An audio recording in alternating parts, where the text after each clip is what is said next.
Балбақай каналына тіркеліп, лайк басып, достарымен бөлісіп отырыңыз. Неге құсқа қанат керек? Адам ежелгі заманнан құстарға қызығып, және қызғанышпен қараған, және бір күні ол арманы орындалады деп сенген.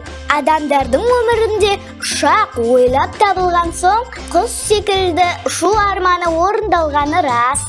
Достар, қызықты ақпараттарды қазақ тілінде білгіңіз келсе, Балбалақай арнасына тіркеліп, видеоға лайк басып, қоңырауды басуды ұмытпаңыз. Бізді ол әрі қарай шабыттандырады.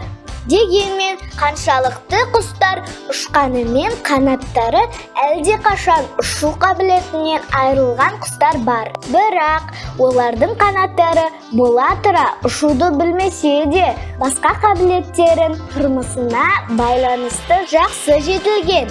Солардың ішінде бәрімізге белгілі түйе құстар мен пингвиндер бар. Міне, олар көпшілікке танымал құстар. Бірақ бізге онша таныс емес тағы бір ұшпайтын құс бар. Ол казуарлар. Казуарлар Австралия мен Жаңа Гвинея аралында мекендейтін ірі құстар. Олардың ерекшелігі жылдам жүгіреді, керемет жүзеді және биікке секіре алады. Казуардың бойы орташа адамның бойымен теңдес, ал салмағы болса 60 кило құрайды. Жүгіргенде казуардың жылдамдығы сағатына 50 шақырымға дейін жетеді.